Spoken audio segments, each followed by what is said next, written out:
Os 10 mandamentos. Tá bom. Os 10 mandamentos. Então, ele viu no céu aberto a Arca da Aliança no céu. Tá certo? E nós temos muita literatura judaica da época, inclusive em Qumran foi encontrados isso, falando de um futuro ataque à lei de Deus. Então havia um consenso entre o judaísmo, inclusive em apocalipses judaicos não canônicos, que fala disso. Então, olha, abriu-se no céu o santuário e foi vista a Arca da Aliança. Já deu uma pista.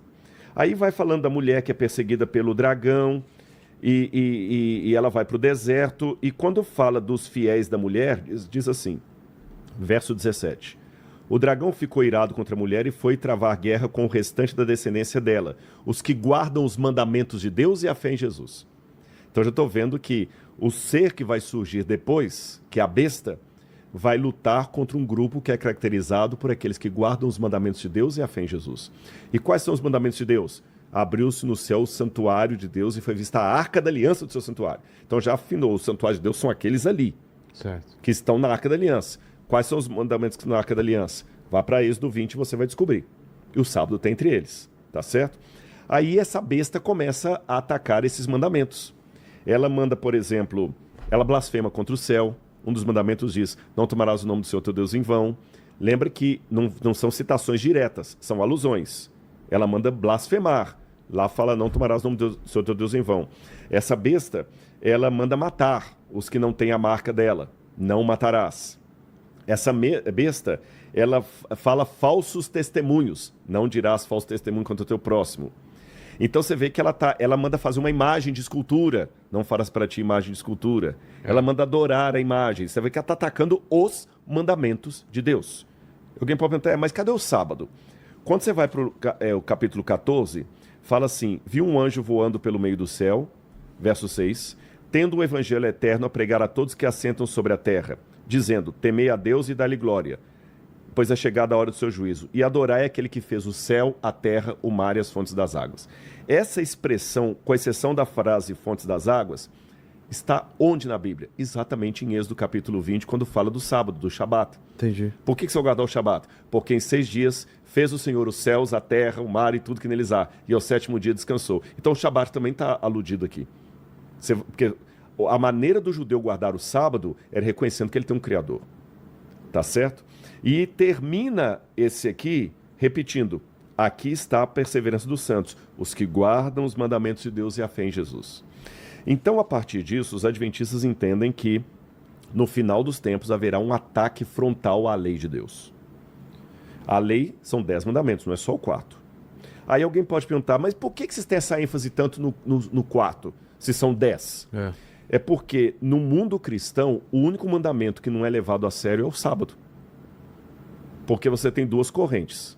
Letra A, ou aquelas que falam que o sábado foi trocado pelo domingo, ou aquelas que espiritualizam, falam que não guardam dia nenhum, porque o descanso está em Jesus.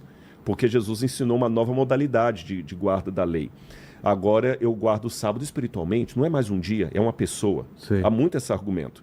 Mas lembremos que Jesus, em Mateus capítulo 5, verso 14, ele fala, não pensem que eu vim destruir a lei ou os profetas. Não vim para abolir, eu vim para cumprir. Porque em verdade eu lhes digo, ainda que o céu e a terra passem, nem um i, nem um tio jamais passará da lei até que tudo se cumpra. O céu e a terra não passaram. Nem tudo se cumpriu. Então, nem um i, nem um tio passou da lei. Como é que o sábado passou? Então não faz sentido para mim falar que o sábado foi abolido por Cristo. E essa questão de espiritualizar a lei também, eu vejo uma complicação étnica aqui, porque os que falam, não, mas eu não preciso guardar um dia porque eu descanso espiritualmente em Jesus. Eu guardo espiritualmente, porque Jesus deu um outro significado para a lei espiritual. Tá, então eu também no adultério, adultério não é mais uma coisa física, é espiritual? Espiritualmente eu não adultero. Você entendeu? Espiritualmente... Abre um caminho perigoso. Perigoso. Né? Então o adultério deixou de ser uma coisa física para ser uma coisa apenas espiritual também. Matar e roubar deixou de ser uma coisa física para ser uma coisa só espiritual. Se essas coisas continuam físicas e históricas e proibidas, por que o sábado tem essa dimensão agora espiritual? Mas eu preciso deixar uma nota final aqui muito importante. E isso é doutrina adventista. Tá. No final dos tempos, o mundo não vai ser dividido entre adventistas e não adventistas. O mundo vai ser dividido entre os que guardam os mandamentos de Deus e os que não guardam os mandamentos de Deus. Tá certo? Como isso se desenhará, eu não sei. O que eu posso afirmar para vocês é o seguinte. Uma grande parte dos... E desculpe os meus irmãos adventistas por abrir esse jogo aqui, mas é verdade. É doutrina da igreja, entendimento da igreja. Uma grande parte dos adventistas do sétimo dia vai se unir à besta do Apocalipse. Porque... E uma grande parte também dos batistas, dos presbiterianos, dos católicos, Sim, todos. E os adventistas não são exceção. Porque você tem dois tipos de ateísmo. Tem o ateu teórico, como o Pirula e o Sérgio Sacani, que falam assim, nós somos ateus, ponto. Todo mundo sabe que eles são ateus. E eu respeito a não crença deles. Mas tem o ateu prático. É aquele que, diferente do Sacani e do Sérgio, eles falam assim, eu creio em Deus, mas eles vivem como se ele não existisse. Entendi. Então tem muito católico que é ateu prático, tem muito presbiteriano que é ateu prático, tem muito adventista do sétimo dia que é ateu cristão prático. Cristão de IBGE. Cristão de IBGE, ou pior, tem o legalista. Tem aquele adventista que ele acha que é o sábado que vai realmente salvá-lo e não Jesus de Nazaré. Então, o que acontece? Eu só faço uma oração por mim e por você. Quando Apocalipse 13 estiver em voga, não vai ser CNPJ. Hoje eu sou membro, eu sou cristão, ponto. E como cristão, eu estou membro da Igreja Adventista do Sétimo Dia. Ficou claro? Claro. Eu sou cristão e estou membro da Igreja Adventista, então o meu batismo, minha categoria de membro faz parte de um CNPJ que eu tenho regras a cumprir. Se eu não cumprir essas regras, eu serei excluído da Igreja Adventista. Ficou claro? Então eu sou cristão, membro da Igreja Adventista do Sétimo Dia. Mas quando a perseguição começar, é bem provável que duas coisas vão acontecer. Letra A, ou o CNPJ vai desaparecer, ou o CNPJ vai se ligar com o anticristo. Mas nessa época não vai ter espaço para ter batista, adventista, católico. Vai ter espaço apenas para aqueles que vão reconhecer no anticristo o inimigo de Cristo e vão ficar fiéis ainda que custe o que custar, e aqueles que vão ceder ao anticristo e vão receber a sua marca na testa e na mão. E o que eu peço em Cristo Jesus com muita humildade, que nem eu, nem a minha esposa, nem minha filhinha recebamos a marca da besta.